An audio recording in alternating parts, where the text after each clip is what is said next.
Sound off for Chesterfield. Chesterfield, first with premium quality and best for you.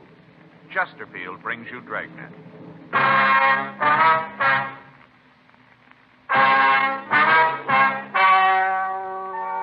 Ladies and gentlemen, the story you are about to hear is true. The names have been changed to protect the innocent.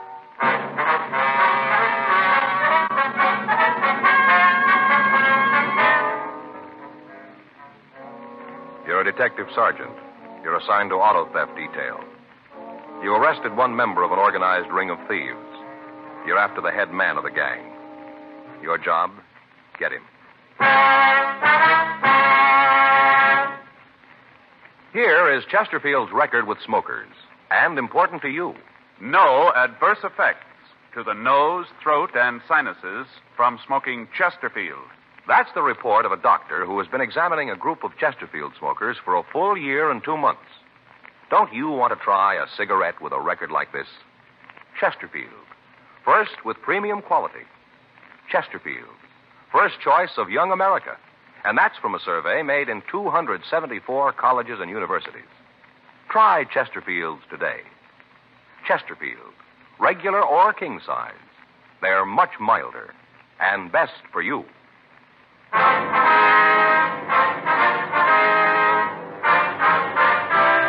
Dragnet, the documented drama of an actual crime. For the next 30 minutes, in cooperation with the Los Angeles Police Department, you will travel step by step on the side of the law through an actual case transcribed from official police files. From beginning to end, from crime to punishment, Dragnet is the story of your police force in action.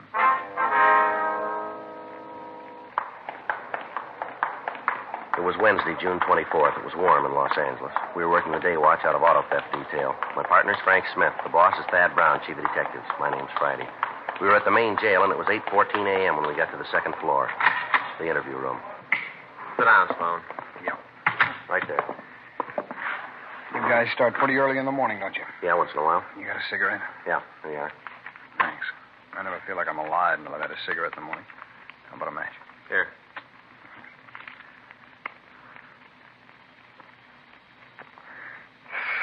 There's nothing like it, that first cigarette.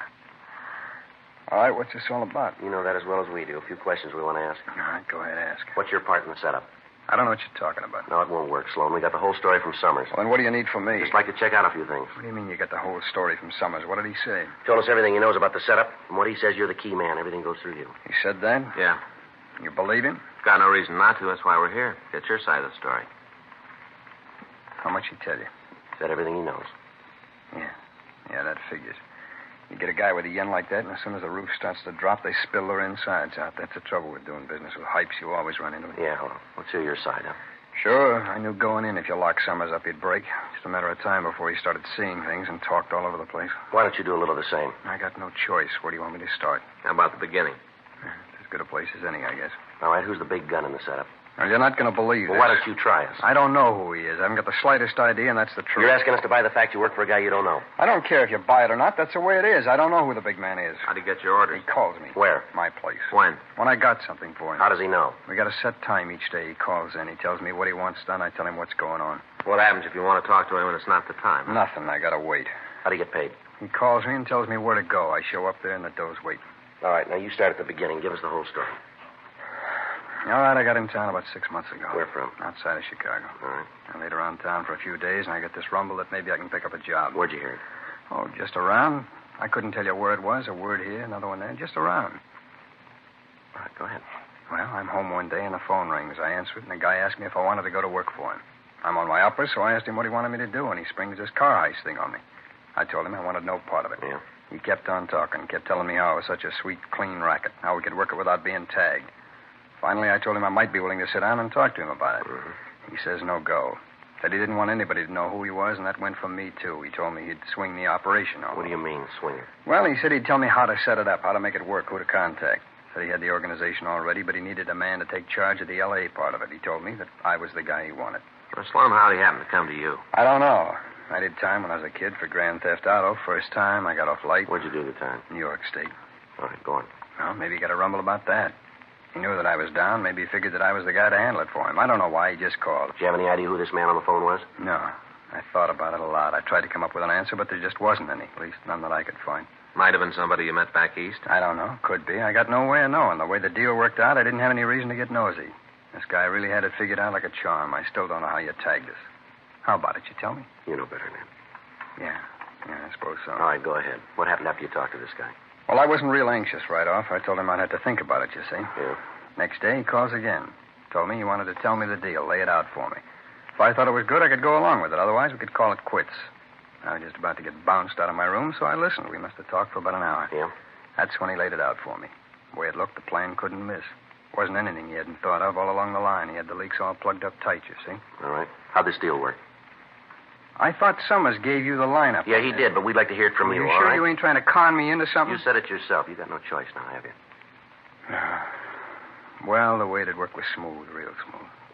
The boss, that's what I called him. He'd call me, tell me what kind of car he wanted. I'd get in touch with one of the boys and pass the order on, you see. Yeah. Hype would steal the car, call me. Who? Some hype would steal the car and call me right away, tell me where he had the car. Then the boss would call and I'd tell him. He'd drive by, look at the car. If he okayed it, he'd call me and I'd tell the fellow that stole it to get it rolling. They drive it to Mexico, huh? Yeah. First off, I'd meet him and give him enough money to get back here, though. And after that, they'd switch the plates in the car and then shove off. Where'd you get the plates? Oh, the boss would get them someplace. Then they'd be delivered to me. Always cold plates. I think he probably got them off of used car lots. I don't know, but that's the way it looked like to me. You see? Yeah. What happened then? Well, the guy'd drive the car straight through. He'd deliver the car to a contact down in Tijuana. What about the payoff from Mexico? How'd they work that? Well, that went through me, too. I'd get a call from the boss. He'd tell me where the meat was. I'd show up and pick up a paper bag with the narcotics. That the way the stolen cars were paid for? Narcotics? Yeah. Heroin was the best, so by the time we cut it down, it went a long way. What'd you do with the stuff? Well, some of it I'd use for paying off the hype that lifted the car, and the rest went on to the boss. How'd you get it to him? He'd call me, tell me where to leave it. Maybe an alley downtown, a telephone pole on Central. Once in a fountain right in front of City Hall. Every time it was a different place. Yeah. Is it possible any of the others might know who he is? I talked to him. None of them know. I don't think they're holding out. Yeah. This boss, he ever say anything that could let you know where he was calling from? No. How about his voice? You get anything from that? What do you mean? You have an accent, something like that? No, nothing. He talked just like you and me. There's one thing, though. What's that? He's been around. He knows the tricks. He knows about me, everything I've ever done. The way he talks, you know he knows all the rackets. Mm-hmm. He ever sent you anything through the mail? Oh, what do you mean, like with a postman? That's right. No. A couple of times he sent me a batch of plates to use on the cars, but they come by messenger. One of the companies here? No, just a guy. I asked them who sent them, but they couldn't tell me. Couldn't or wouldn't? I ain't sure, but I really don't think they knew. It's always a different guy each time. Never the same one twice. You got some of the plates around? No, we used the last one on the car last night. When does the boss usually send them to you? Depends on how many cars we've taken. He keeps track. When we're out of cold plates, another batch of them shows up. It depends on the cars, you think. How about the other men working with you? The ones here in town? You give us a list of them? If I do, it makes me a pretty big fink. You don't, it's going to make you big trouble. I suppose so. There's nothing you guys can promise me for this, huh? You know the answer to that, too. We can see that the district attorney's office knows about the help you gave us. That's all we can do. It's better than nothing. Okay, I'll give you the name. Now, when this goes to trial, we can figure you'll be a witness for the state. Against who? Well, this boss, whoever he is. Sure, if you can get him. I don't think you will, though. Is that right? Sure, it stands to reason. I worked for the guy and never got to see him. He ain't going to want to see the police. Well, he's a little like you, isn't he? Huh? He's got no choice. We got the list of names from the suspect, and then we checked with Captain Carl Shy, Narcotics Division. He assigned 2 men to work with us on the case.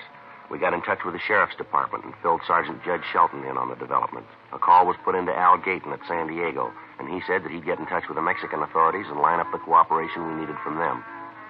The name of the contact in Tijuana was given to them, but they were unable to locate the suspect. We asked the Stats Office to make a new run on the M.O. of the auto thefts in an attempt to come up with a new lead on the head of the ring of thieves. They turned up 6 leads that were checked out. They netted us nothing. We got in touch with the State Highway Patrol, and we worked out a system to intercept any cars that might be stolen in the future by the same gang. The plan was that in the event we received a call regarding a stolen vehicle, we'd put it on the air with the heading of the code word Alex. This would alert all police officers between Los Angeles and the Mexican border. The men named for us by the suspect Harry Sloan were all taken into custody. Further interrogation netted us no new information. In the meantime, the leader of the gang had apparently succeeded in setting up a new group of thieves and was operating again. The thefts continued through the next month. During that time, all precautions were taken to keep the stolen cars from getting to the border, but the speed with which the gang operated made apprehending them almost impossible. The radio operation with patrol units along the highway was tried, but by the time the cars were reported stolen to us and we were able to get a broadcast out on them, they were already across the border. Thursday, July 30th. Frank and I checked into the office. I'll check the book. Right. Anything? No, call here from Fay, that's all. Well, Skipper sure hacked about this thing, huh? Can you blame him? No, I suppose not. He's got a lot of people leaning on him. I don't know, Joe. It's about time the brakes start falling on our side. Well, we've been saying that for a long time, too. It doesn't seem to do much good. Even when we do nail the big gun, we're going to have to prove it, and that isn't going to be easy. Yeah. The way he's got it worked out, it's going to be awful tough to build a case that'll stick. Well, he doesn't handle the narcotics. He doesn't handle the money. All he does is okay the jobs. Yeah, but there's got to be an outlet for the heroin. Now, where's he getting rid of it? That's a good question. You know, we've been trying to come up with the answer a long time. No rumbles, informants don't know anything. I get it. Auto theft Friday. Yes, ma'am. Well, maybe we can help you. Yes, ma'am, Well, yes. Well, could we meet you? Oh, no, ma'am. You won't be involved. Yo, what's that address again? Yeah. Yes, ma'am. We'll be there. Oh, in about 10 minutes? What's that? No, ma'am. Just my partner. Yes, that's right. All right. See you then. Right. Goodbye. Well, maybe this is a break. Who was it? Woman. She wouldn't give us her name. She said that wasn't important. She wants us to meet her. What about? Something to do with used cars.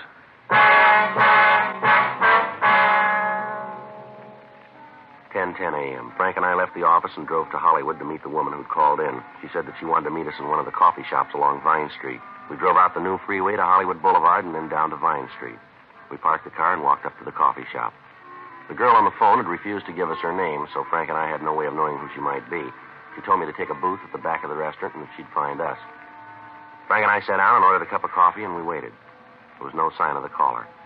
11 a.m. She still hadn't shown up. We were about ready to leave when a tall woman, well-dressed, in her middle 30s, came in. She stopped at the door, looked around the place, and then she headed for our booth. Joe. Yeah, it might be. No, she's heading for the next booth. Are you from the police? What? Are you a policeman? No, why? Never mind. Are you from the cops? Yes, ma'am. I'm the one who called you and told you to meet me here. Yes, ma'am. I'm Joe Friday. This is my partner, Frank Smith. You got some way to prove it? Ma'am? Prove that you're cops. I don't want to talk to nobody who ain't cops. Yes, ma'am. Here's my ID card. Oh, yeah. That's you, all right. Yes, ma'am. How about you? Yes, ma'am. Here's mine. Oh, yeah. Oh, say, that's a real nice picture.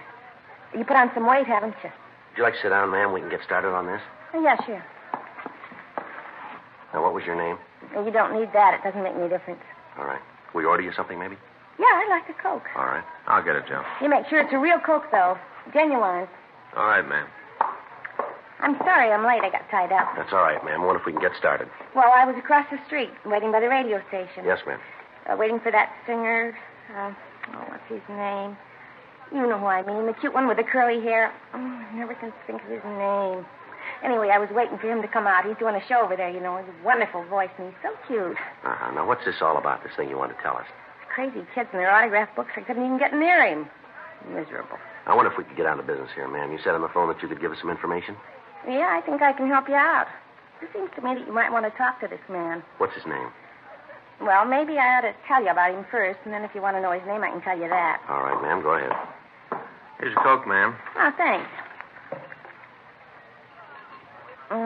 That's good. It's cold. Do you want to go on? On? Yes, ma'am. About the man? Oh, yeah. Well, there's this fella, and he's got an office in the building where I work. Where would that be? A corner of Hollywood and Dick Street. Right on the corner. 9th floor. Elevator's always out of order. Yes, ma'am. Well, he's got this office, and I see him a lot. You know, at the elevator. Maybe down at the magazine rack in the lobby. Anyway, I see him a lot. Mm-hmm. Well, about a week ago, he asked me for a date. Just like that. Come up to me while I was looking at TV Stars Parade. That's a magazine. Uh-huh. All about television stars. Where they work, what they're like. All interesting things like that. Like, do they like garlic and what kind of knot do they use in their ties? All interesting things like that. So this man asked you for a date, huh? Came up just like brass and asked me out. Well, first off, I was kind of flattered. You know, he's pretty nice. Drives a nice car and all, but I told him I couldn't go out with him. And then I told him that I thought he should be ashamed of himself. I told him he should be ashamed of himself. Yes, ma'am. Sure. See, I knew he was married. Nice little wife, real cute. I saw her a couple of times around the building. Lately, she hasn't been too well. She's real cute. Imagine him asking me out and him a married man. Well, yes, ma'am, but why do you think that the police might be interested in him? I'm coming to that. That was good. Well, I kind of checked around, to see what this guy did and what business he was in. Yes, ma'am. He's in the used car business, sells old cars. I see. That's it. Sells used cars in an office building. Not even a lot. Nothing. There's a glass door. Is there any lettering on it? Yeah, I thought about that, too, but there isn't. No, that's all he's got. Just this little tiny office, desk, and a couple of chairs. Glass door.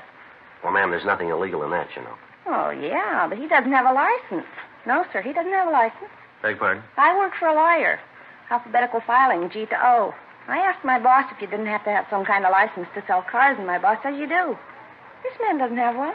He goes out and buys these old cars and then fixes them up and sells them, and he doesn't have a license.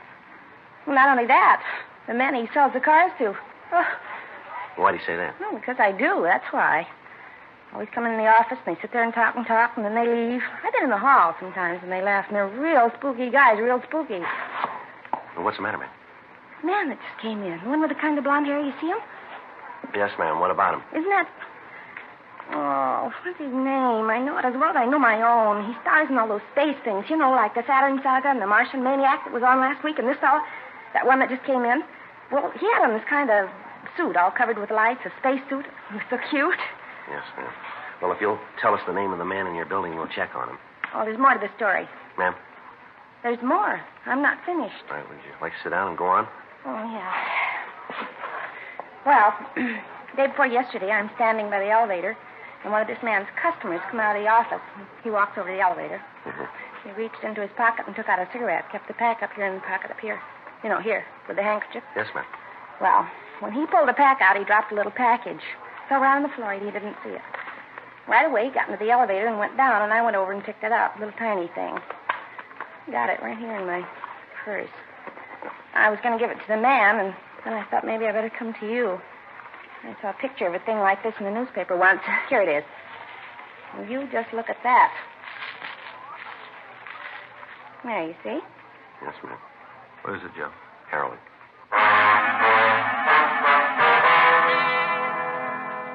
11:40 a.m. We continued to talk to the woman. She gave us the name of the man who ran the used car agency in her building, Ralph Holland. She also gave us a description of him and a description of the man she'd seen drop the narcotics. We went back to the office and checked the name through R&I. Holland had a record listing one arrest on suspicion of violation of the State Narcotic Act. The date of the arrest was August 17th, 1937. He'd been released for lack of evidence. We checked the name in the phone book and came up with a business and a residence address. He lived with his wife in a large tract out in the San Fernando Valley. 1:15 p.m. Frank and I drove out to talk with Holland's neighbors. They told us that the family was known and respected throughout the area. None of them could recount any actions that might cause suspicion. They told us the Hollands had lived in the house for the past 5 years, but that Mrs. Holland had said that the family was planning to move into town. From the neighbors, we found out that Mrs. Holland was a semi-invalid and rarely left the house. We called the office and arranged for a stakeout on the house, and then we drove back into Hollywood to talk with Holland's business associate. From them, we got the same story. Ralph Holland was a respected member of the community and was a member of several civic clubs. None of his friends could tell us much about his business activities. We did learn, however, that many of his friends couldn't figure how the family could live at the scale that they did. They said that Holland had a good business, but they couldn't see how he could afford the new cars that he drove or the new house he was planning to move into. 5:46 p.m. We checked back into the office and talked with Captain Nelson. Well, it should take us a couple of days to get the information back from the banks. Yeah. In the meantime, we got a lot of walking to do. Yeah. It's going to be tough. Well, Skipper said we could have all the help we needed. You get in touch with narcotics? Yeah, I called him this morning. They'll give us a hand. Yeah, rough duty, isn't it? What do you mean? Well, we figured the guy's guilty, looks good for it. Now the big job. Yeah? Got to prove it.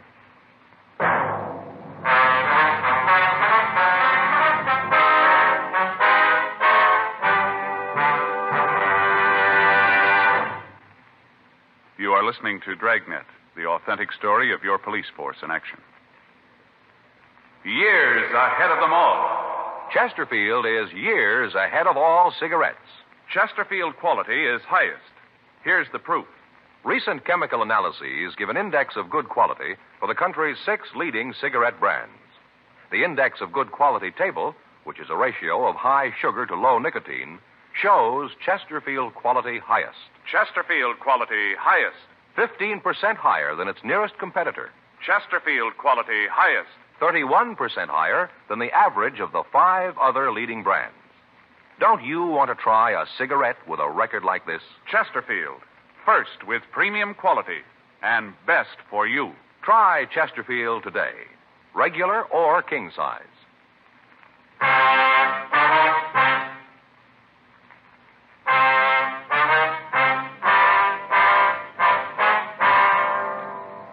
Friday, July 31st, the legwork started. 2 teams of men were assigned from auto theft detail to help us, and narcotics sent 2 more teams to work with us. For the next 3 weeks, Ralph Holland was kept under 24-hour surveillance. A stakeout was maintained on his house and on his office. His business records were checked.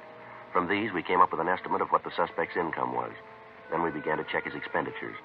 As a result, we found that he had control of at least $250,000 that his business could not account for. Everyone who visited the Hollands, either at their home or at his office, was checked on. Among his visitors, we found several known narcotic dealers. The auto thefts continued, but by now the code system had begun to work. From July 31st to August 25th, 16 cars were stolen that we attributed to Holland's operation. All of them were recovered between Los Angeles and the Mexican border. All of the drivers of the cars were taken into custody, but none of them could give us any information to aid us in obtaining a conviction. During that time, Holland didn't make any attempt to handle any narcotics. A dictograph had been placed in his office, and all of his conversations were monitored, but nothing incriminating was said. We got the address of the new home the suspect had bought, and a complete set of listening equipment was installed there. From the time the couple moved into the house, their conversations were monitored 24 hours a day. The recordings were played for Captain Nelson, Captain Shy of Narcotics Division, and for the men from the district attorney's office. They agreed that there wasn't enough evidence to issue an indictment. Friday, August 28th, Frank and I checked into the listening post. Well, you might as well sit down, Frank. We got a long night. Gonna be better with a speaker. What? Fellows downtown putting a speaker, see? Earphones get too heavy. Oh, yeah. I was talking to Guy Anderson. He was out here. Said by the time you sit with those things on your head for a couple of hours, feels like somebody shot your ears full of Novocaine. Yeah. Speaker's better. Yeah, I imagine so. Easier, too. Well, better turn it on, huh? Yeah. Holland come home yet? Just walked in before we got here. Here they come. You tired, honey? Yeah. How about a drink? I'll have one with you. Oh, I'll fix it. Sounds like they're in the living room, huh? Yeah. Want to take a trip with me? Where to? Oh, I thought maybe we'd drive down south. You know, I figured I'd go to Mexico. Oh, I gotta, honey. And anybody else to send. Things been rough lately. Been picking the boys up as fast as I can find them. Why did you call it quits? You've made enough. Just about to do that, honey. This is the last trip. I'm glad of that. Honey, I don't like it. Maybe I'm just getting jittery, but I swear there have been men watching the house. Here. Take your drink. Oh, you're just getting jumpy, honey. There isn't anybody watching and anybody who knows about us. Oh, I'm glad you think that. I'm not too sure anymore. There's nothing to worry about. We're clean. This is the last trip. After that, we call it quits, okay? I'll be glad when it's over. You go with me, then. It'll be good for you. Get out of the house, see the country. Get you over this case of nerves you got. Might be kind of nice for that. Sure it would. Best thing in the world for you. See some new things. When you figure to go? Oh, I'm going to pick up the car in the morning early. I thought we'd get away about 8. We can stay down there for a couple of days and get back Tuesday. Take our time. Have a few laughs. Who's going to pick up the car? A kid named Jimmy. We're going to meet him halfway, just outside of Del Mar. I'll take the car from there. Well, like I said, I'll be glad when it's over. I know how you feel, honey. I give you my word. Tomorrow, that's the end of it. Well, let's hope he's not kidding.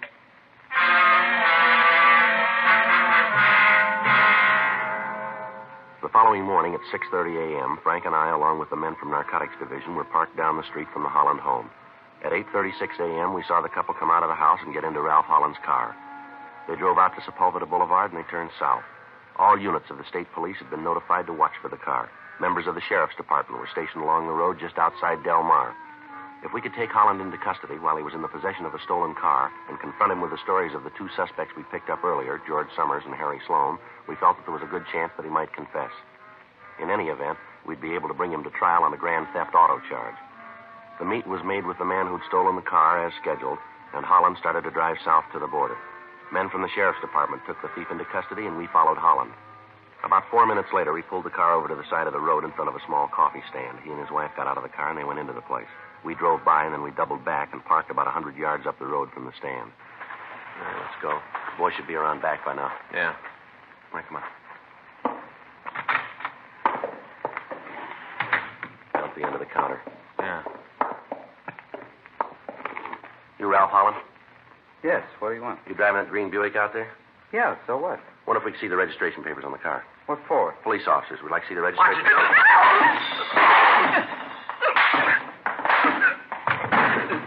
are you doing to him? You got no right to hit him like that. We weren't doing anything. You got no right. Come on, Holland. On your feet. You guys play a little rough, don't you? We didn't call it. You did. All right, hands are back here. Stand still. How about it? He's clean. You guys sure got a lot of nerve to come in here and beat him up like this. Who tipped you? Who finked out? Well, don't worry about it. Somebody had to, but there wasn't anybody that knew. Nobody at all. How'd you find out? All right, come on. It's perfect. All the way around. Where'd I go sour? When'd I make the mistake? When you started. The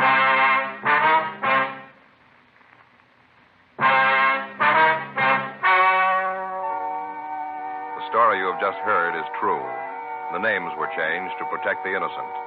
On January 14th, trial was held in Department 89, Superior Court of the State of California, in and for the County of Los Angeles.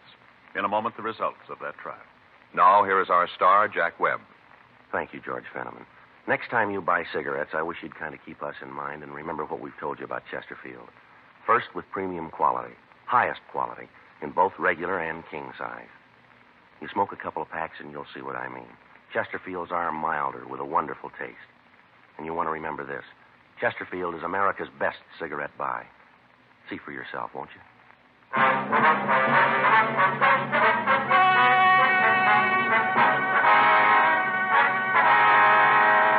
Ralph P. Holland was tried and convicted on 12 counts grand theft auto. His wife, Mildred R. Holland, was tried and convicted of 1 count grand theft auto. 7 other members of the gang were apprehended and brought to trial on the same charges. They all received sentences as prescribed by law. Grand theft auto is punishable by imprisonment in the state penitentiary for a period of not less than 1 or more than 10 years. 4 suspects were apprehended and tried on charges of violation of the State Narcotic Act, a felony. They were convicted and received terms as prescribed by law. Violation of the State Narcotic Act, a felony, is punishable by imprisonment in the state penitentiary for a period of not less than 1 nor more than 6 years.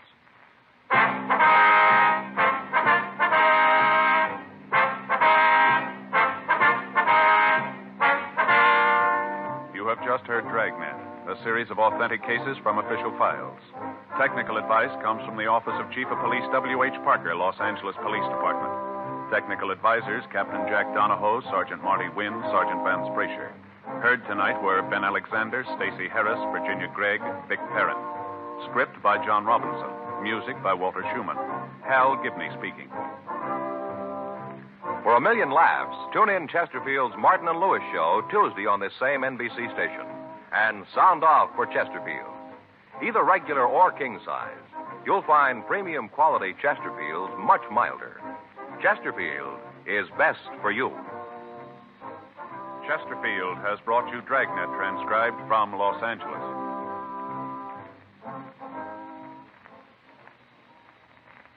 Now, new Fatima has the tip for your lips. Fatima tips of perfect cork. King size for natural filtering. Fatima quality for a much better flavor and aroma. So remember, new Fatima has the tip for your lips. Fatima. See how smooth they are. Remember, Fatima is made by the makers of Chesterfield, Liggett & Myers, one of tobacco's most respected names.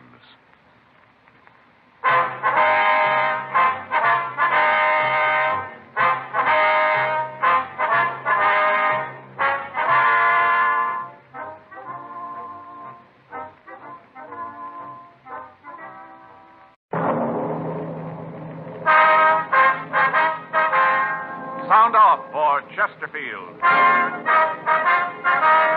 Chesterfield, first with premium quality and best for you. Chesterfield brings you Dragnet.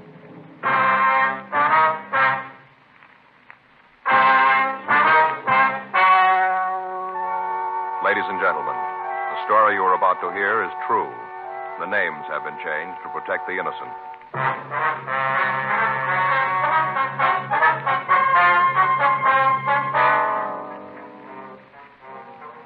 You're a detective sergeant. You're assigned the homicide detail. A man has been shot and critically wounded. There's no trace of the suspect. Your job, find him.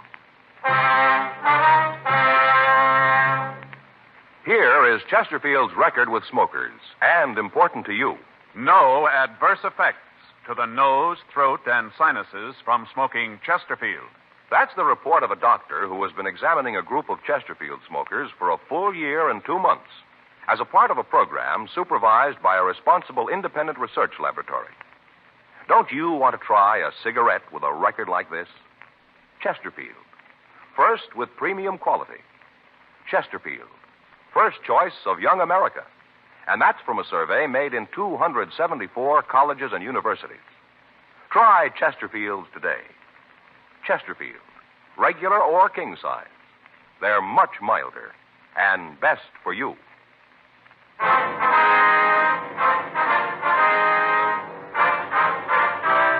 Dragnet, the documented drama of an actual crime. For the next 30 minutes, in cooperation with the Los Angeles Police Department, you will travel step by step on the side of the law through an actual case transcribed from official police files. From beginning to end, from crime to punishment, Dragnet is the story of your police force in action. It was Sunday, April 26th. It was raining in Los Angeles. We were working the night watch out of homicide detail. My partner's Frank Smith. The boss is Captain Lorman. My name's Friday. I was on my way back to the office, and it was 11:44 p.m. when I got to room 42. Homicide. Hi, Frank. Hi. Anybody call? Yeah, Lopey called. Wants to know if he left his overshoes. No, I didn't see him. Quit raining anyway. What are you doing there? Just a minute, Joe. What's the scale for? The needle's bent a little. Now, what are you doing? Hey, weighing my stuff. You're what? Weighing my stuff. Oh, yeah. I guess everybody ought to know what his stuff weighs, huh? Yeah. Let's see here, my gun. Better take the bullets out first. What are you doing that for? Weigh them separate, Joe. Keep track. Yeah, that's right. Now, the bullets. Uh-huh. Handcuffs. Frank, did anybody ever ask you about all this? And my bullet clip. Look, I'm a member of the club here, too. What's this all about? Pencils. 4? Yeah, press kind of hard. Yeah. Other stuff, my wallet. Change. Keys. Boy, no wonder my feet kill me. What? 6 pounds, 2.5 ounces. That's what I carry, Joe. Working night's got a flashlight, too. That's good for another pound. You figure that's what makes your feet hurt, huh? Sure. Yeah. 6 pounds, 2 ounces. How much do you weigh, Frank? Any calls? Come on, how much? Joe, I get that all day from Faye. Never thought I'd get it from you. Yeah, it's a hot shot. I'll get it.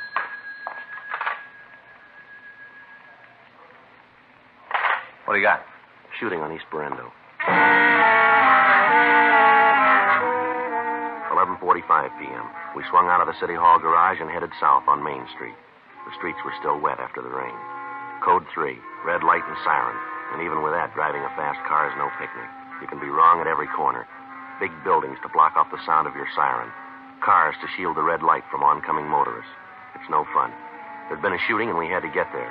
As Frank and I swung around the last streetcar on Main Street and picked up Berendo, we heard the police radio operator dispatching ambulance G13 to the address we were headed for.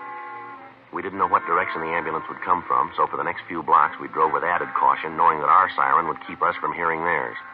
5 blocks ahead through the mist, we could see the red lights of a police car parked at the curb. A radio car in the area had gotten the call and answered it immediately. It was 11:52 p.m. when we pulled up in front of 1981 East Berendo. The large house was dark. 2 neighborhood women stood in the driveway and directed us to the back of the house where we found the officers from Unit 1A6. We checked with them and got the information that they'd come up with.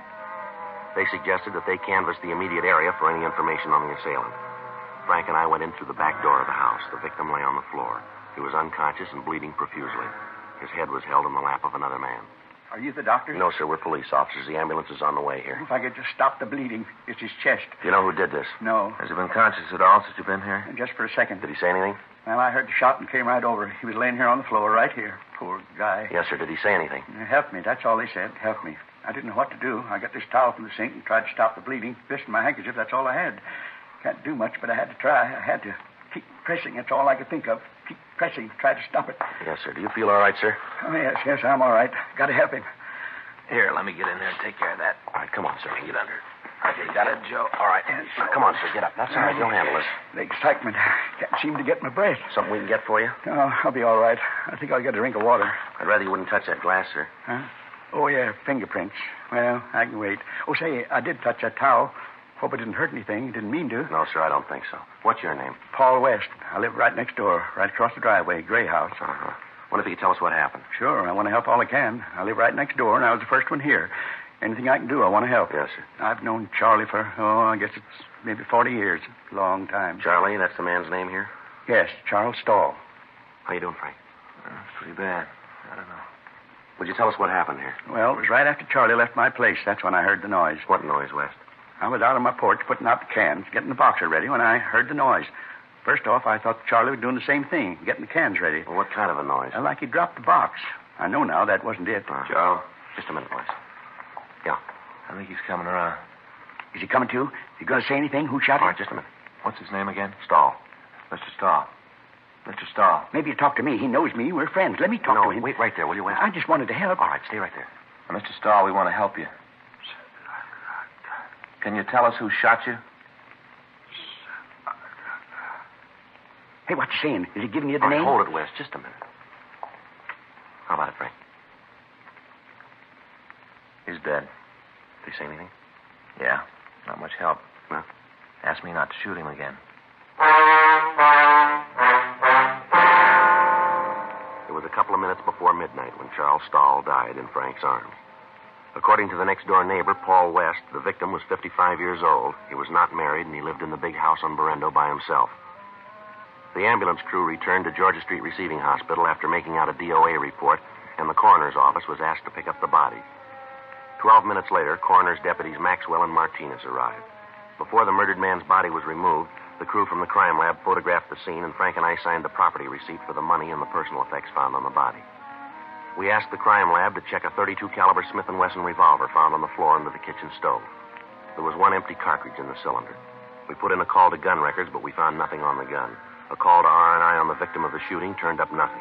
Latent fingerprints found nothing on the murder weapon. The crime lab crew found no footprints in the ground near the house, but they did find several marks of tire tracks and one good impression left in the moist dirt in the alley behind the house. A plaster cast was made of the imprint, and it was returned to the office to be booked as evidence. We checked with the officers in Unit 1A6, but they said that in canvassing the neighborhood, they'd been unable to come up with any new leads. 12:21 a.m. We checked back into the house, and we talked to the neighbor, Paul West. Now, what kind of a job did Stahl have? Owned a print shop, Stahl Press, over on the east side. Was he in business by himself? What do you mean? Well, did he have any partners? No, Charlie owned it right out. Had the pink slip, you might say. Uh-huh. Can you give us the address? Sure. Biggest print shop on the east side. Printed just about everything. Posters, display cards, things like that. He gave me some cards last Christmas. Here, take a look. That's my name, embossed. Yes, sir. Did it himself. Mm-hmm. That's very nice, sir. Can I have that back, please? Oh, sure. Here. Embossed. Anybody in the shop with him? Any employees? Well, there's the Becker kids, Pete and Alvin. They work in the shop, do they? Yeah, I've been with him. I guess it's been about 5 years. How's he get along with them, would you know? Fine. I never heard about any trouble. I've been kind of friends with the family. Charlie was pretty fond of them. Did he have any personal enemies, maybe because of the business? No, not that I know of. Uh-huh. Now, how long did you say you've known Stahl? Been about 40 years. We grew up together. I see. His father and mine built these houses at the same time. Charlie and I went to school together. Belonged to the same club. We were soldiers together. Served in the 146th Field Artillery in the war. Was that the last war, sir? Oh, no, the big one. First World War. Oh, I see. Came back and we lived right here, side by side, all this time. We've been friends, Charlie and me. Good friends. You've got to catch the person that did this. You've got to get him. You said earlier that Stahl had been over to your house tonight. Yes, that's right. Did he have any special reason for the visit? Well, he didn't need a reason. Charlie was always welcome. Always. Well, yes, sir, we understand. Of course, tonight's Sunday. We had a game. Sir? Bridge. Always play bridge on Sunday night. Never miss. Well, what time did he get to your house? Same time as always, right after supper. What time's that, sir? Right after 7:30. We were just finishing supper when he came in. Charlie sat down, had dessert and coffee with us. Uh-huh. Rice pudding with raisins. Charlie had 2 dishes. Then we started to play bridge. Oh, I see. Now, who else was there? You mean the game? Yeah. Oh, just Rose and Paula. Rose, my wife, and Paula's my daughter. Anything unusual happened tonight? Just once. Yeah, what was that? Well, a bit of grand slam in spades and made it. Even with Rose, 7 spades. Well, that's not exactly what we mean, Wes. Pretty unusual. Yes, sir, but did anything happen with Stahl? Sure. He almost hit the ceiling when we made it. Got pretty mad, did he? Sure. Since we've been playing, most he ever did was make a little slam. Mm-hmm. He went right home after that. I guess that's when he went out to empty the cans. Anyway, that's when I heard the noise. That was the shot, sir. It must have been. I didn't know it at the time, but I guess that's what it was. What'd you do after you heard the shot? Well, now, at the time, I didn't know what it was. I thought maybe Charlie had fallen and hurt himself. Mm-hmm. I looked over at his place, but there wasn't any lights on. I went out the curb with a box of cans. Came back, and I didn't see Charlie, so I walked over. I see. I called to him, asked if he was all right. Didn't get no answer, so I came in. Found him right on the floor, where he was when you came in. You're the one who put in the call, is that right? Yeah, I called the operator and told her to get an ambulance right over that Charlie had been shot. Told her to send a policeman. Now, what time was it when Stahl left your house? Oh, it must have been about 11:15 or so. Earlier than usual. We always play almost to midnight. I guess Charlie got miffed about the grand slam I made, and then Paula kidded him about the woman. What woman is that? Oh, it wasn't anything. I went out and looked. Nobody there. Sir? A couple of times Charlie thought he heard a woman coughing outside the window by his house. I went over to the window, looked out there, but there wasn't anybody there. Well, did you hear this coughing? No, not really. After Charlie started talking about it, I thought I did, but when I went out to look, there wasn't anybody there. His imagination, that's all. He was mad because of the slam. Well, did you hear anything at all when you were out and back? Huh? Well, when you went into Stahl's house, did you hear anybody around? A car, maybe? Something like that? No, not a soul. Wes, could somebody have gone out the front of the house when you came in the back? Wouldn't seem it could be. I'd have heard him if they did. Well, then you'd say that whoever shot Stahl wasn't in the house when you went in, is that it? Pretty sure about that. Of course, they might have left before I went in. Sir? Well, I'd already took a box of cans out in front after I heard the noise. If there's anybody in the house, they could have gotten out then. But you didn't see anybody, did you? No, nobody at all. Do you know if Stahl has any relatives in Los Angeles? No. He hasn't, huh? Hasn't got any place, none at all. Always kind of worried him. Why is that? Well, he used to say he didn't have any folks to leave his things to. The house, the print shop. Mm-hmm. He made a will, though. All legal with a seal and all. Official. He used to talk to me about it. I see. You know who the beneficiary was, would you? Not now. What? Well, I knew who it was, but he said he was going to change it. Said he was going to put a new name on. What did he say, whose? Nope. Just said I'd be surprised. We looked through the victim's desk for the will. In one of the bottom drawers, we found a locked tin box. In a box of paper clips, we found a key that fit. In the top liner of the box, there was a Purple Heart ribbon and an American Victory Medal from the First World War. In the bottom of the box, there were several government bonds and the will. In it, he left the house and the rest of his possessions to a Mrs. Margaret Becker. The print shop and the business he left to Mrs. Becker's sons, Peter and Alvin. The will was dated 3 years previously. On a separate piece of paper, we found an address for a Mrs. Margaret Becker, the Lone Star Motel on Sepulveda Boulevard. 12:40 a.m. We affixed the public administrator's seal, which the coroner's deputy had left with us, to the door of the victim's house. We talked with the wife and daughter of the neighbor, Paul West. They confirmed the story he'd given us. On the way to talk to the Becker woman, we stopped and called the office. They checked the name through R&I, but they came up with no identification. We called Sergeant J. Allen at the crime lab, and he told us that the tire marks found in the rear of the victim's house were made by 3 B.F. Goodrich tires and 1 truck tire. He said that the cast they'd made was of the truck tire, as it was the only one they could lift, and that it was made by the left front wheel. There was a car parked in front of the manager's cottage. The registration listed Margaret Becker as the owner. Legal the same. We checked it. Motor's cold. Yeah. Tires don't match. Well, nice try. Yeah. Let's go. I get it. Late. Yeah. 1:15? Probably asleep. What's the matter? Can't you read? Sign says no vacancy. That means full up. N-O, that means no. Waking somebody at this hour? Yes, ma'am. And don't ask me if I know someplace where you can stay because I don't. Good night. Just a minute, Miss Becker. How do you know my name? Police officers. Well, what do you want around here? I run a clean place. No trouble. License all paid up. Nothing wrong. We'd like to talk to you. What about? You know a man named Charles Stahl? What are you asking that for? We'd like to know. And I want to know why you're asking. What's this all about? Anything wrong with Charlie? That why you're out here? Yes, ma'am. What's wrong? It was pretty serious. Well, go ahead. You can tell me. Well, he's dead, Miss Becker. Come in. Thank you. What's the matter, Margaret? Who are these fellows? Who are you? What are you doing here? They're policemen. Well, we don't need you. We got the whole thing cleaned up. We took care of it ourselves. Nobody sent for you. We took care of him. No, Daddy. They're here about Charles. Charlie Stoll? Yes, sir, that's right. Charlie here? Well, where is he? He's not here, Daddy. Something's happened to him. What? He's dead. Dead? Charlie? Yes. Well, how did it happen? An accident? No, sir. Oh. Poor Charlie Stahl. He's a nice boy. Too bad. I thought you'd hear about the fellow number 8, the loud one. What's that, sir? The man from Texas came in tonight pretty drunk. We had to take him in. Daddy put him to bed. He was pretty drunk. Heavy, too. That's what he thought you were out here for. Couldn't even get out of his car. Margaret had the pocket for him. Loud, real drunk. Wore his pants inside his boots. What was it you wanted to see me about? There's a few questions we'd like to ask you. About Charles? Yes, ma'am. When was the last time you saw him? It must have been a couple of weeks ago. I saw him last week, April 22nd. Went fishing down on the pier. Miss Becker, what was your relationship with Stahl? Good friends, that's all. We knew each other almost all our lives. I used to live next door to him. Went through school together. I always thought they were going to get married. Charlie was a good boy. You see much of him lately? No, not too much. I've been busy here with Daddy, and Charlie's had other things to do. Moved next door to him on December 14th. Exactly 42 years ago come winter. You know if he had any enemies, ma'am? No, can't think of anyone who didn't like Charlie. Didn't catch anything at the pier. Bad bait. You've been home all evening, have you? Yeah.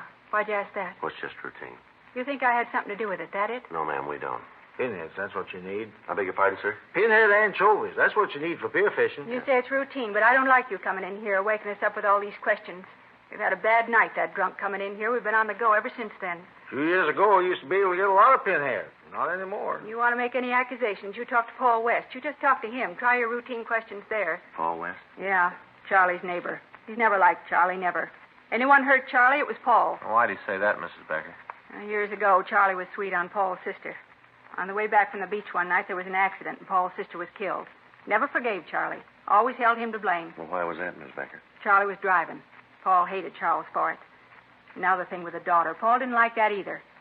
Somebody did something to Charlie. You routine the man next door. You talk to Paul West. Now get out of here. I want to get some sleep. If you got any more questions, you come back in the morning, and I'll talk to you then. You get out of here now. Yes, ma'am. But what did you mean, the thing with her West's daughter? All right. I'll tell you that, and then you've got to get out of here. Yes, ma'am. A couple of months ago, Paula came home. Divorced her husband and moved home. Right away, Charlie got sweet on her. Paul didn't like it. Didn't like it at all. Did you ever say anything to Stahl about it? You bet he did. They had a lot of arguments, a lot of them. You talk to Paul West. He's the one you got to talk to. Now, good night. We'll be back in the morning, ma'am. I'll be here. Don't worry. I'll talk to you then. I'm going fishing tomorrow. They're getting pinheads now. There's a new one, huh? West's daughter. Yeah. Better check it out. Hold it a minute. Huh? Let's take a look back at the carport here. There it is, a Texas license plate. Yeah. I'll check the motor. How about it? Radiator's warm. How about the wheels? 3 Goodrich tires and a truck tire.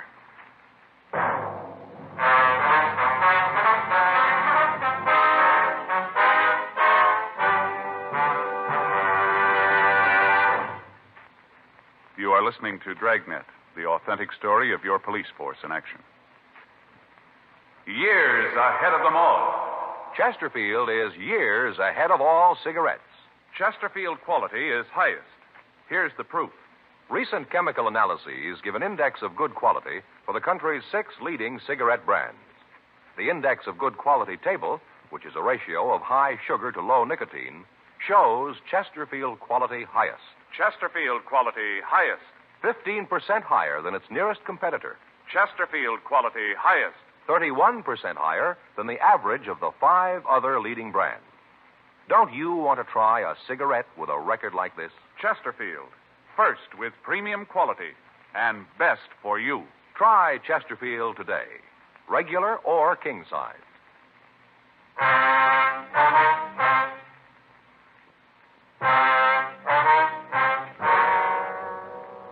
The information we'd gotten from the crime lab gave us the make of the tires that had left the imprints in back of the victim's house. 3 of the tires had been identified as being of Goodrich make. The 4th was a truck tire. The car we'd found in the carport of cabin number 8 had tires that matched the description. 1:26 a.m. We went back to talk to Margaret Becker. I'd like to know just what this is all about. Why you're snooping around asking questions. Now, why don't you come right on out with it? Come on, you think I had something to do with Charlie being dead, isn't that it? No, ma'am. We told you before. This is just a routine investigation. We're trying to get the facts here. You still haven't told us about Charlie. Was he killed? Yes, ma'am. You think I did it? We didn't say that. Not in so many words you didn't, but that's what you meant. You found the will. That's what made you think it was me, isn't that it? You knew about the will, did you? Certainly I knew about it. Charles told me when he had it drawn up. Said he didn't have anybody else. Wanted to see that me and the boys were taken care of. Too bad about Charlie Stahl. He's a good boy. He's going to take care of Margaret. He ever say anything to you about changing the will? Yes. Told me about it the last time I saw him. Had lunch together, and he told me then. Tell you what changes he was going to make? No, not right out. Didn't have to. I knew. I could tell. The way he's been acting lately, I could tell. So could I. Well, what do you mean, the way he's been acting? Was there anything wrong? Well, this thing with Paula. Told you about that. Charlie's been acting like a fool, falling all over her, gushing sweet talk. Silly. Mm-hmm. Well, she had him in a trance. Her just 25 and him 55. Talk about spring and winter. Well, that was them. How'd Paula feel about this? How'd you expect her to feel? She thought that Charlie'd leave her the money, house, everything. She went right along with it, real brazen. Sir? Yeah? You said earlier that you thought your daughter and Mr. Stahl might get married. Is that right? You better did. They always been in love. Daddy, that's not true. Which is true. I'm your father now. You show a little respect. After that no-good Becca walked out on Maggie, she and Charlie started to see each other again. Went real nice. Then Paula come into town, and Charlie Stahl took up with her. Mm-hmm. Charlie Stahl made out his will so that everything went to Margaret and the kids. Then he decided he'd change it. You knew about the will, too, huh? Sure, I was a friend of Charlie's. We used to go fishing all the time, talk about things. I told him that he was wrong to even think of changing his will. I told him that it was wrong. What time did you say that car from Texas got in, ma'am? I told you, about 10:15. Well, ma'am, is it possible that somebody could have taken the car out without you knowing about it? Hey, wait a minute, Margaret. That ain't right. What? It wasn't that late. It was only about 8 when he come in. I remember because I was in bed at 8:30. I put him to bed and then come back and went to bed myself. I wanted to get some sleep out of going fishing in the morning. You pretty sure about the time, are you? Well, you bet. I remember because I got in bed and turned on the radio, listened to that radio program about the detective. Fell asleep before the end. Never did find out who stole the jewels and did the murder. What was your daughter doing when you came back? Just sitting there. She went out to put the car away, and I went to bed. Mm-hmm. How long was she outside? I don't know, a few minutes, I guess. Can you tell us a little closer than that? Not very well. I told you I went to sleep. I didn't hear her come in. Miss Becker, I wonder if you get dressed, please. We'd like to talk to you downtown. What for? Well, we have a report from our crime lab. They found some tire tracks in back of Stahl's house tonight. They were fresh tracks. They'd been made since it stopped raining. Those tracks matched the car you've got parked back there. And you think I drove the car over to Charlie's? Well, we'd like to talk about it. Why? Why'd I do a thing like that? Why'd I want to kill Charlie? Maybe because he was going to cut you out of his will. Looks like a pretty good motive. Oh, you two are out of your minds. All right, ma'am. We'll lay it out for you. You better do that. Making accusations you can't back up. The way the evidence looks, we got a pretty good case here. The way it looks, you took the car and you drove it over to Stahl's. He was next door playing cards, so you waited in the kitchen for him to come back. A couple of times you coughed while you were waiting. He heard you. He came over to the window to see who it was. Because it was dark, he couldn't see you. I haven't heard a story like that since I stopped reading fairy tales. You came home and you killed him. Then you heard Mr. West next door. He came over to see what it was. You went out the back way to the car that you'd parked in the alley, and you drove it back here. That's the way it looks to you, is it? Yes, ma'am, that's the way it looks. You figure she killed Charlie Stahl? Yes, sir. You're going to arrest Margaret? We want to talk to her about it. Oh, going to take her down to jail, huh? Yes, sir. Mm-hmm. Well, I'll go and put my clothes on. No, that isn't necessary for you to go with her, sir. Well, she's not going. What? I killed Charlie Stahl. Daddy. You killed him? Yep. Got tired of how he was treating Mark. Got good and tired. Him talking about how he was going to change the will. I couldn't let him do that. I just killed him and drove the car over and did it. What time was all this? Huh? What time did you go over to Stahl's? Right after the fellow from Texas. I guess it was about 9. What time did you kill him? Oh, it must have been 10:30 or so. I had to wait for him to get through playing cards. I had to wait for him to come home. Why are you doing this, Daddy? Why am I doing it? I said somebody's got to take care of the kids. Somebody's got to take care of you. I'm an old man. I ain't much use to anybody. All right, come on, Miss Becker. You want to get dressed now? She ain't the one. I did it. I killed Charlie Stahl. I already confessed. Why don't you believe me? Why don't you arrest me now? I did it. No, I'm afraid not. You got the times a little mixed up. Stahl wasn't killed at 10:30. No, he's just trying to help me, but he doesn't have to. Him and me were both here all night. Neither one of us left. I was in bed and asleep at midnight. Why do you say that? What? Why do you think Stahl was killed around midnight? I didn't say that. You said that you were home and in bed by midnight, didn't you? Just a figure of speech. I think I've talked enough to you. I don't have to say anything more. I'm going to see a lawyer about it. You got no right. I'm the one that did it. I'm the one. Why'd you kill him, Mrs. Becker? You want to tell us? You get old, nobody believes you. How about it, Miss Becker? I'll get dressed. You did kill him then, huh? Yes, I did it. Wasn't because of the money, though. You got to believe that. Wasn't because of the money. Yeah. I loved him. Deep in my heart, I loved him. Always did. Even when we were kids. I thought he was going to marry me. Then he met Paula. You shouldn't have done it, Margaret. I loved him, and he didn't want me. He wanted Paula. Do you know what that's like? What's that? Love somebody and them not want you? Begins to eat at you. Pretty soon you can't stand it anymore. That's why I did it, not for the money, you understand? I just wanted him. Yeah. Just him, that's all I wanted. Not his money, you believe that? I never wanted his money, I just wanted him. You believe that? Well, it really doesn't make any difference, does it? How do you mean? You didn't get either one.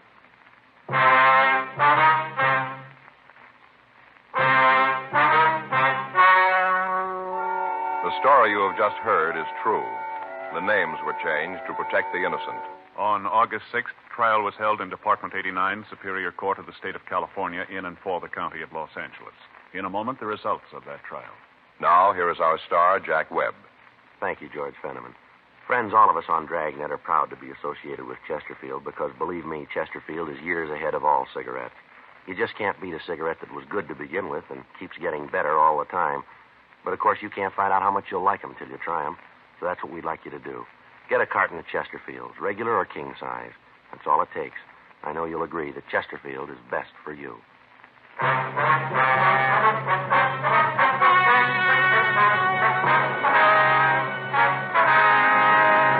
Margaret Alice Becker was tried and convicted of murder in the first degree. She was sentenced to life imprisonment on the California Institute for Women, Corona, California. Further investigation proved that the suspect's father, John Samuel Woodbridge, was not implicated in the murder. He was not held. You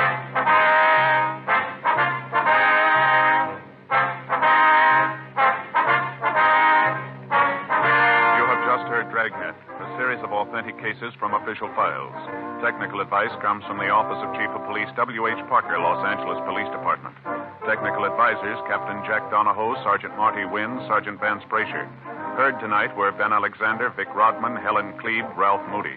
Script by John Robinson. Music by Walter Schumann. Hal Gibney speaking.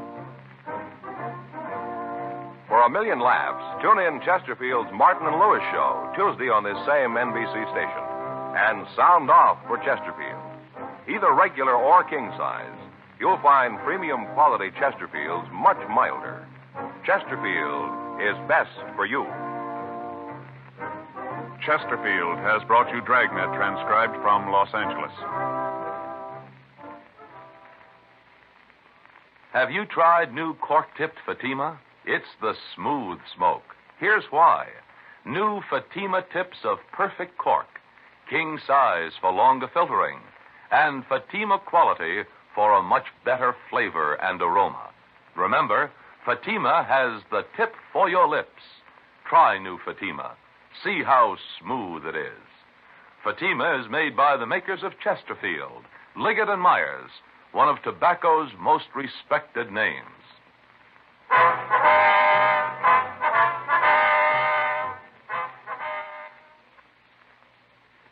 Tonight, it's Adventure with Barry Craig on NBC.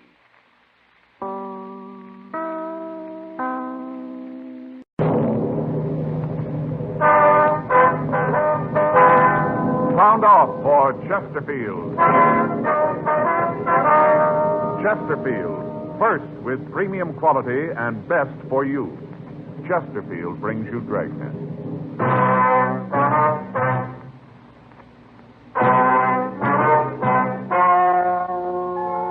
Ladies and gentlemen, the story you are about to hear is true.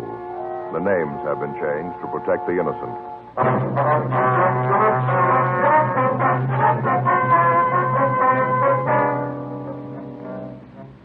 You're a detective sergeant. You're assigned to homicide detail. You get a call from a man telling you that a woman has been badly beaten. Before you can get the name of the victim or any other information, the caller hangs up. Your job? Investigate.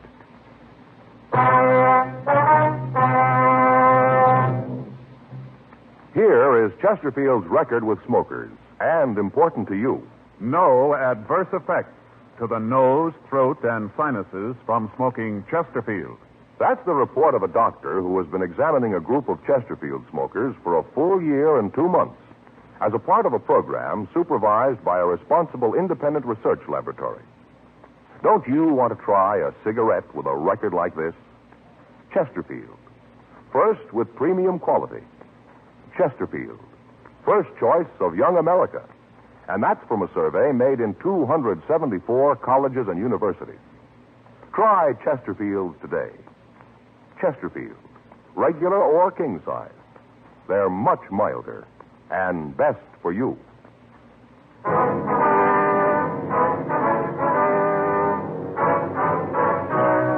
Dragnet, the documented drama of an actual crime. For the next 30 minutes, in cooperation with the Los Angeles Police Department, you will travel step by step on the side of the law through an actual case transcribed from official police files. From beginning to end, from crime to punishment, Dragnet is the story of your police force in action.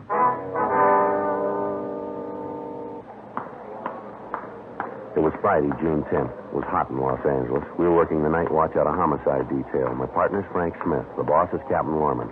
My name's Friday. I was on my way back from the main jail, and it was 8:10 p.m. when I got to room 42. Homicide. Frank? Yeah. Wait a minute. I want to talk to you. I'm not going anyplace. Oh. Well, I talked to Evans. I couldn't get any more out of him. The arraignment's still set for the 14th, isn't it? Yeah, that's right. Hey, can't you settle down for a minute and stop that pacing up and down? What's the matter? Something on your mind? On my leg. Oh, something wrong with it? Not a thing. Just walking. Well, I wish you could manage to stand still for a minute. I'm getting little billiards following you around the room. You know how far it is from here to the business office? What do you mean? How far? Oh, it's just across the hall. Is that what you mean? 25 feet? No, you're wrong. It's 1/210th of a mile. Well, that's good to know. It's 1/6 of a mile to the crime lab, including the stairs. 1/8 of a mile to Sal's Cafe. 4 trips to R&I equals 1/4 of a mile. Never knew that, did you? No. Our grand total tonight so far is over 6 miles, and we're only half through. What do you think of that, Joe? Well, what's it all prove? Well, this is a walking job we got. Well, everybody knows that, don't they? Yeah, but I'm the only one in the department who knows exactly how far we walk. That's fine. Any calls come in while I was out? No. Like to know how I do it? What's that? It's done with a pedometer. Measures miles. Just fastens on your leg, see? At the end of the day, you know exactly how far you walk. Yeah. Gonna measure everything, Joe. Keep track. Gonna know exactly how far everything is. What for? Somebody might want to know. Who? I get it. Homicide, Friday. Yeah. So what's that address again? Yeah. Right. Well, we got one to roll on. What do you got? Ambulance follow-up, Westlake area. Yeah. Woman's been beaten.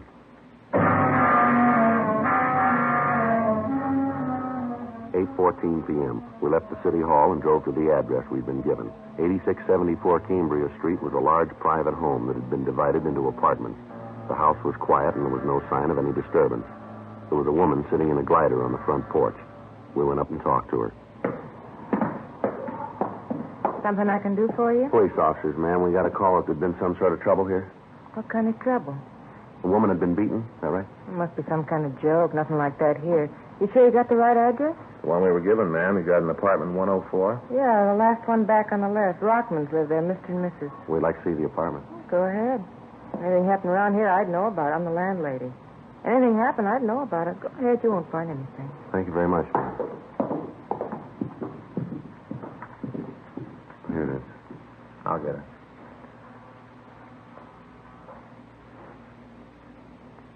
Better try the door, huh? Yeah.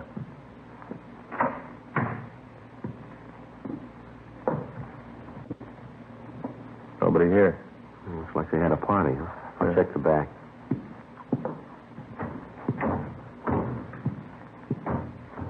No? No one out there. Coffee on the table's cold. You find anything? Where's that door go, ma'am? Bedroom.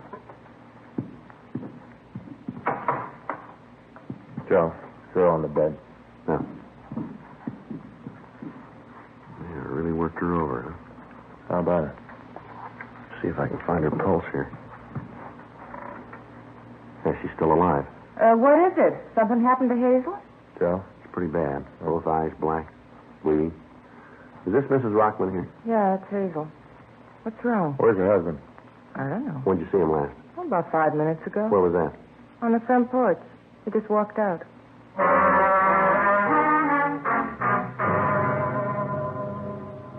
The ambulance crew arrived and immediately removed the victim to Georgia Street Receiving Hospital for emergency treatment. We got in touch with Officer Ed Barrett of the hospital detail and asked him to try to get a statement from the victim if she regained consciousness. We locked the door to the Rockman apartment to preserve any physical evidence we might need, and then we went down and talked to the landlady, Mrs. Ruth Baker. We found her on the front porch. We asked her what she knew about what had happened. I sure wish I could tell you more. How about Hazel? Is she going to be all right? We don't know yet, Miss Baker. She's pretty badly beaten. Mm-hmm. Well, what do you want from me? Some questions we'd like to ask, ma'am. About what? I've told you what I know. Do you know where Mrs. Rockman's husband was going? No, I don't. I don't much care either. Did you say anything at all when he went out? Not a word. Just walked out in a sort of daze, like a trance, sort of. He didn't say anything at all to you? I just got through telling you that he didn't. Yes, ma'am. Mr. and Ms. Rockman fight often, would you know? No, not any more than any married couple. Miss Baker. Yeah? Wonder if you can give us a description of Mr. Rockman? Description? Yes, ma'am. Tell us what he looks like. You figure he did that to Hazel, huh? That's what we want to talk to him about. What kind of description do you want? About how tall is he? About as tall as he is? That'd be 5'10", huh? If that's what you are. How much would you say he weighed? Wouldn't even make a guess. I don't notice things like that. Yes, ma'am, but would you say he was medium build or heavy? I'd say medium. Not too heavy, not too skinny. Medium. What color's his hair? Black. How about his eyes? Brown. Real dark brown. He wear glasses? No. Was he clean shaven? What do you mean? Well, do you have a mustache? No, he had one a while ago. He tried to grow one, but Hazel made him take it off. It never grew real well. Little scraggly thing. What was he wearing when you saw him last? Shirt and pants. Could you tell us what color the shirt was? No, and I can't tell you what color the pants were either. It's dark out here. I didn't pay much attention when he left. Just thought he didn't feel well. Sick from the party. All right, Miss Baker. May I use your phone? Sure, help yourself. It's in the living room, right inside the door to your left. You can't miss it. All right, ma'am. Thanks. I'll call this in. Right. No, Miss Baker. Yeah? Does Mr. Rockman drink much? Why do you ask that? Well, I wonder if there might be some bar in the neighborhood that he might have gone to, maybe?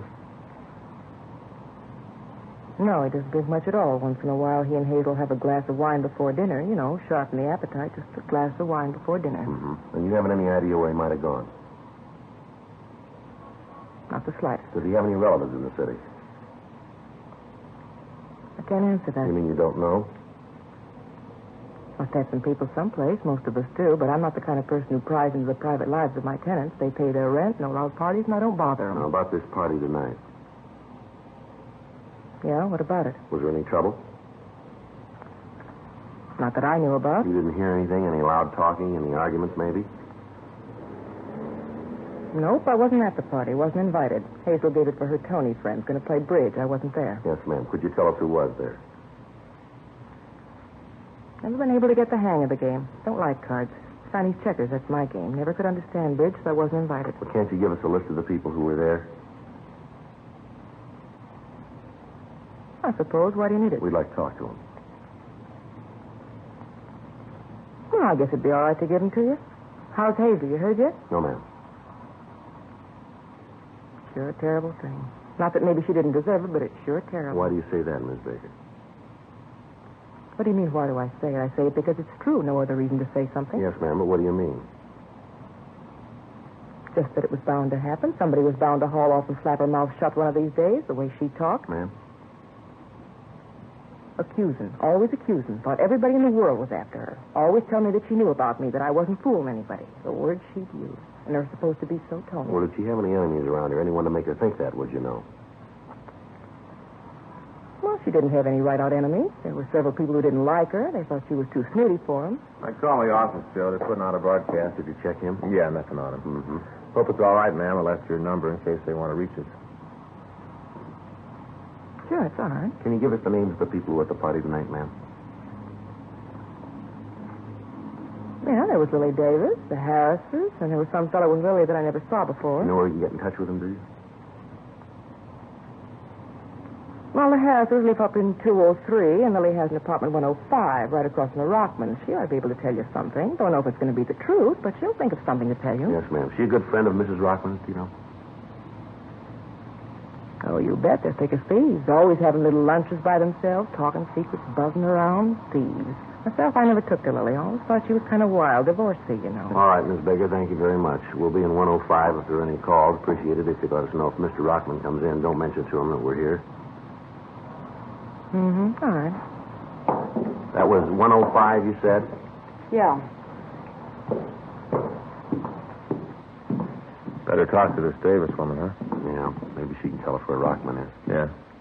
105. Here it is.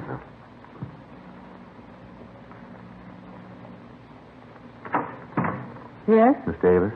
Yes. Is there something I can do for you? Yes, ma'am. We're police officers. What is it you want with me? We'd like to talk to you, ma'am. Oh, well, come in. Thank you. I wonder if it'd be all right if we left the door open. I suppose so. Any special reason? Well, we'd like to keep an eye on the apartment across the hall. Well, what's it about? We understand that you know the Rockmans pretty well. I suppose so. Why? You have any idea where Mr. Rockman might be? No, I don't. Isn't he across the hall? No, ma'am, he isn't. Well, I don't know where he is. Have you talked to Hazel? No, ma'am. Well, why don't you ask her? She should know. We were wondering if you could help us out. No, last I saw of him was when he left their place. Uh-huh. Say, I wonder if you'd mind if I went ahead with what I was doing. Ma'am? Probably seems silly to you, but it's a hobby of mine. Wire sculpture.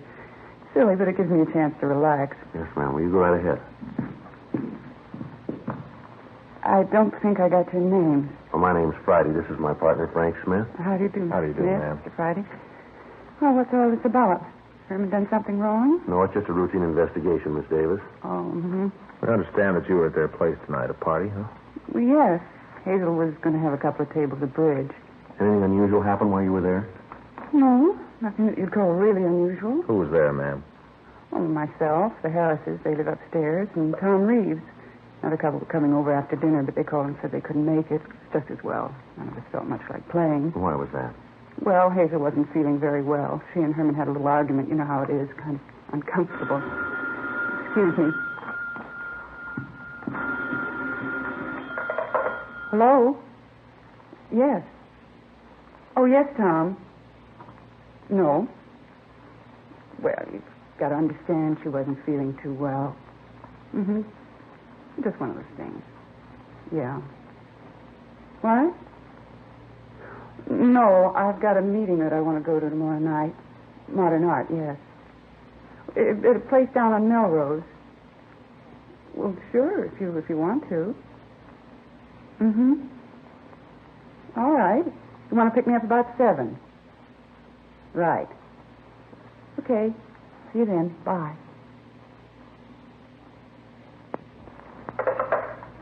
Excuse me, that was Tom. He's a nice boy. I just met him tonight. The Rockman set it up. Mm-hmm. What was this argument that the Rockmans had? Do you know what that was about? Well, it was nothing, just a little thing. Hazel hadn't been feeling well lately. It's awfully easy to set her off. I guess sometimes Herman doesn't realize it. Yes, ma'am, but what caused it tonight? Well, you see, Hazel's been thinking that there was somebody been following her, spying on her. She told Herman about it tonight. That made him a little angry. And, well, then at dinner we just sat down. Mrs. Harris said that she'd seen a picture of the dress that Hazel had on in the morning paper. Well, Hazel didn't understand. I guess she thought that Mrs. Harris was being nasty about it. And she got up and left the table, went into the bedroom. Yes, ma'am. Herman got up and went in after her. Came out and said that she wasn't feeling well. It kind of threw a damper on the evening, so when the other couple called and said that they wouldn't be able to make it, we all decided to call it quits. Mm-hmm. Was there any reason for Mrs. Rockman to feel that there was somebody spying on her? Oh, no, Mr. Friday. It was just one of those things. She'd go along fine, feel good, and then she'd wake up in the morning and start to think about things, and she'd get depressed. Well, when she's like that, there isn't anything that can lift her out of it. We used to talk about it. I'd try to help her. Same thing happened to me, I know. It's just one of those things. Yes, ma'am. Maybe if they'd had children, it'd be different, but lately she hasn't been feeling well, and she and Herman haven't been getting along. He just didn't seem to understand. She'd get angry, and he'd work late. And the more he worked late and stayed away from home, the more she'd fret and get angry. It's just a vicious circle. Nothing anyone can do about it. It'll pass with time. Mm-hmm. When Rockman went in to see his wife, did they argue? Well, they had a few words, a little loud, nothing serious. Then he came out and said that everything was all right. Oh, ma'am, did Rockman ever get violent toward his wife, do you know? What do you mean, violent? He ever hit her? No, I don't think so. A couple of times when I was over there, he looked like he might be thinking of it, but I never saw it. I think if he ever did hit her, Hazel would have told me. We were very close, as I said. I tried to help her. Mm-hmm. Just a few loud words. That's all I ever knew about. Anyway, after Herman came out of the bedroom, we all decided to leave. This fellow, Tom, he wanted to go on, out someplace, but I was a little tired, and I'd just met him tonight, so I begged off and came home. Yes, ma'am. Can't you tell me what this is all about?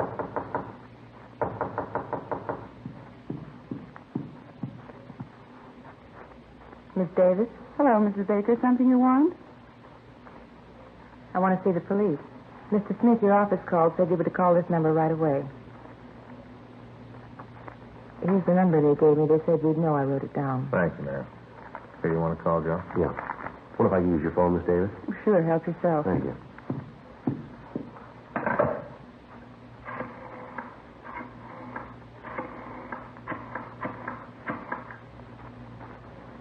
Isn't this the most awful thing you've heard in all your life? What? Well, about Herman, what he did. Terrible. They ought to send him away for a long time, a good long Dr. time. Hall, please. What are you talking about? All the ambulances, the police, never had a thing like this happen before. All the excitement and what Herman did, just terrible. That's all terrible. Miss Baker, would you wait just a minute, please? Well, somebody tell me what this is all Hello, about. Dr. Hall. This is Joe Friday. Yeah. Yeah, we're here now. She is. You're sure about that, right? Yeah, well. Okay, Doctor. Right. No, we'll call him right now. Yes, it does. Right. Bye. Georgia Street. Yeah? Miss Rockman died. There's something else. What? She wasn't beaten. She was shot to death.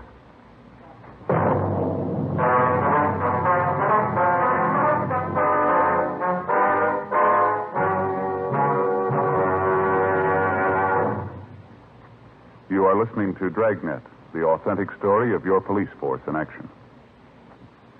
Years ahead of them all. Chesterfield is years ahead of all cigarettes. Chesterfield quality is highest. Here's the proof. Recent chemical analyses give an index of good quality for the country's 6 leading cigarette brands. The index of good quality table, which is a ratio of high sugar to low nicotine, shows Chesterfield quality highest. Chesterfield quality highest. 15% higher than its nearest competitor. Chesterfield quality highest. 31% higher than the average of the 5 other leading brands. Don't you want to try a cigarette with a record like this? Chesterfield. First with premium quality and best for you. Try Chesterfield today. Regular or king size.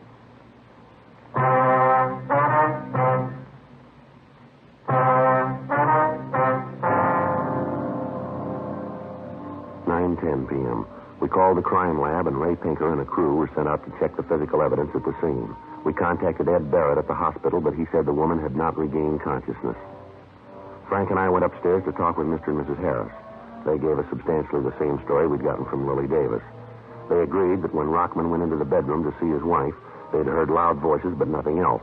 They stated positively that as far as they knew, there'd been no shot fired while they were in the Rockman apartment. 9:17 p.m. We checked with the other people in the apartment building. None of them could report having heard a shot. From them, we got the same story of Mrs. Rockman's actions. Some of the neighbors said that they didn't get along with her. Others seemed to understand her feelings. 9:22 p.m. We checked back with Ray Pinker and the crew from the crime lab. We didn't spend a lot of time here, Ray. The husband looked good for it. We were trying to round him up. Shooting was a real surprise, huh? Looks like a beating to us. We couldn't tell. The boys from Georgia Street got her out of here right away. Yeah. Did you come up with it anyway? Yeah, a couple things. How you fellas got it figured? Well, talking to the neighbors, looks like the husband does. Talked to him? No, he walked right out after it happened. Got out a broadcast on him. Nothing's turned up yet, though. Mm-hmm. How's it look to you, Ray? Well, I'm not sure I can go along with you guys and the husband. Yeah. I talked with Doc Hall. We aren't going to be able to know for sure till they post the body. Woman was slapped around, we know that. Yeah, we saw it. It looked pretty brutal to us. You mean the black eye? Yeah. From what Doc Hall says, that didn't come from beating. He says the bullet did it. Was he pretty sure about it? It looks like it. Autopsy will prove it. Where'd you find the gun? Under the bed. Over here, right side. Mm-hmm. Indentation on the floor here. Evidently fell from her hand, bounced back under the bed. Any prints on it? Lifted 3 clean ones. You been able to make them? Lifted some from the dressing table over there. Perfume bottles, mirror. Looks like they might belong to the dead woman. Check them for sure later. You figure maybe she did it herself then, huh? Way it's beginning to shape up. Well, how about the shot, Ray? Nobody we've talked to heard it. Here's the explanation for that. This pillow here. See the bullet hole here? Burnt? Yeah. Doc Hall says she was shot in the back of the right ear. She must have held the gun in the pillow. That muffled the sound. What noise there was wouldn't be heard very far. Well, how can you be sure it was suicide, Ray? Just an idea now. We'll roll the dead woman's prints, run a blotter test on her, see if she fired the gun. Check for nitrate. We'll know for sure. Well, how long will that take? I'll be finished in an hour or so. I'll let you know. Well, I get it. The bullet entered just behind the right ear. Passed behind the eyes. I've seen it a couple times before. Yeah, but Doc Hall said that she'd been slapped a couple of times, Ray. Yeah. Said he found a couple of bruises on her cheeks. Not enough to do any damage, though. Sure not enough to kill her. Mr. Friday? Mr. Friday? Yes, ma'am. Can you come right over to my place? Herman's on the phone. What's that? Mr. Rockman. He called to find out how Hazel was. All right. Phone's right there. Thank you. Hello? Hello? Hello? He's not there now. What'd he say? Well, he asked me if I knew how Hazel was. I told him that she was dead, and then I asked him where he was. Did he tell you? No. He just said for me to tell people that he was sorry he did it, for me to tell him that he didn't mean it. Mm-hmm. He said he didn't mean to kill Hazel. Well, the way it looks, he didn't do it. And you better find him right away. Ma'am? He thinks he did, and he's going to kill himself.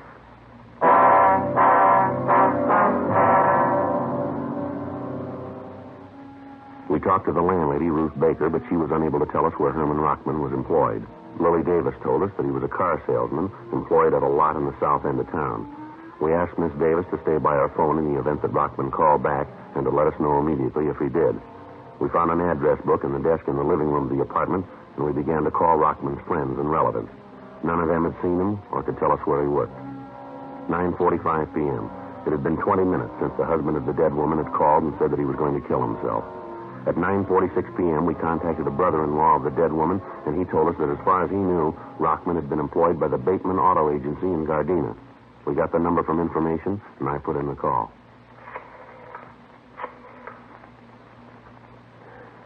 Hello, is this the Bateman Auto Agency? Well, this is Sergeant Joe Friday, Los Angeles Police Department. Yes, sir. Do you have a Herman Rockman working for you? Yes, sir, that's right. R-O-C-K-M... Uh-huh.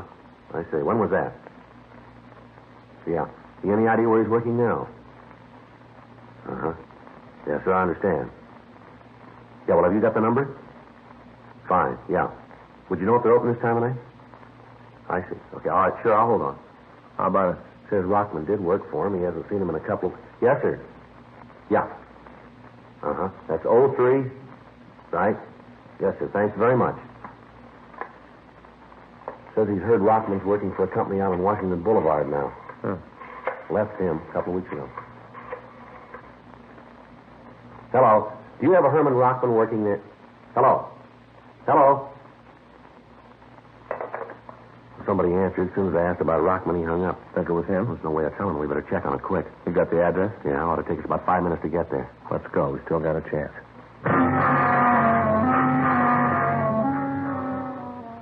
9:50 p.m. We left the apartment and we drove out Westlake Avenue and turned down to Washington Boulevard. We traveled code 3, but because of the possibility of alarming Rockman, we turned off the siren 6 blocks from the address of the used car lot. 9:54 p.m. We got to the place. The lot was dark. At the rear, in back of a line of cars, we could see a small shack. I hope he's here. Yeah. No lights on. Door's locked. Let's try the side. There's a window around there. Right.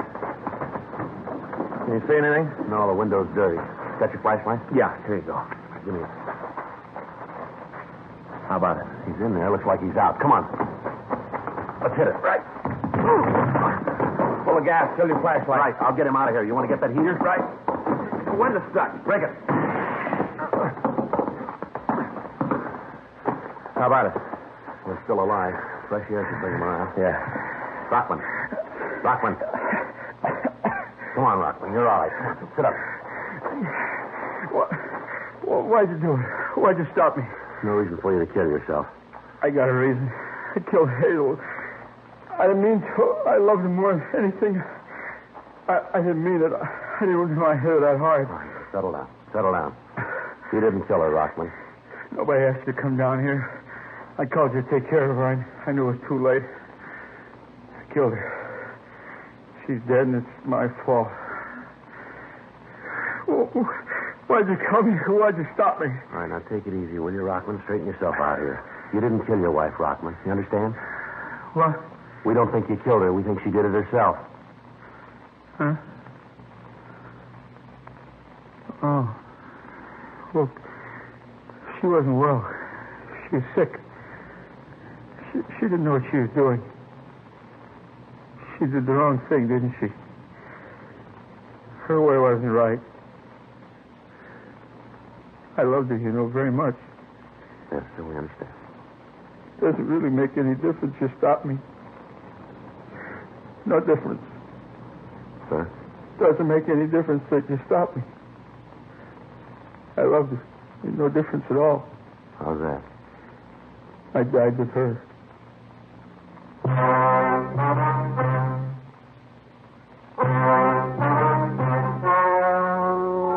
The story you have just heard is true.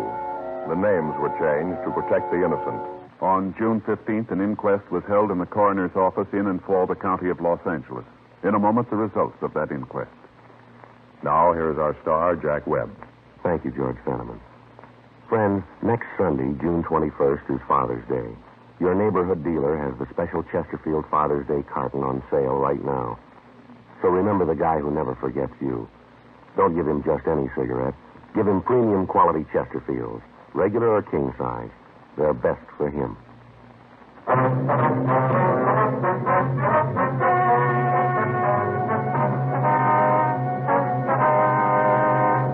At the coroner's inquest, it was decided that the wound that killed Hazel Eileen Rockman was self-inflicted. The death was listed as a suicide. Her husband, Herman George Rockman, was not held.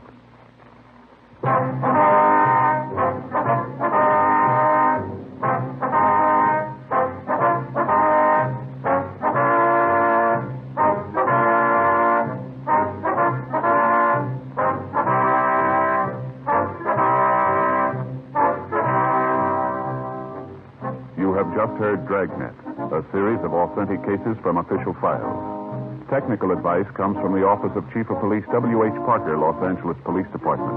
Technical advisors Captain Jack Donahoe, Sergeant Monty Wynn, Sergeant Vance Brasher. Heard tonight were Ben Alexander, June Whitley, Lillian Bias. Script by John Robinson, Ben Alexander. Music by Walter Schumann.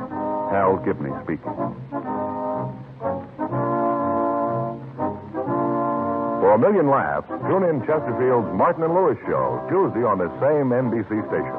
And sound off for Chesterfield. Either regular or king size, you'll find premium quality Chesterfield much milder. Chesterfield is best for you.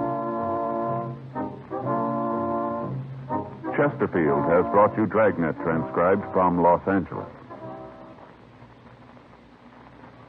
Have you tried new cork-tipped Fatima? It's the smooth smoke. Here's why. New Fatima tips of perfect cork, king size for longer filtering, and Fatima quality for a much better flavor and aroma. Remember, Fatima has the tip for your lips. Try new Fatima. See how smooth it is. Fatima is made by the makers of Chesterfield, Liggett & Myers, one of tobacco's most respected names.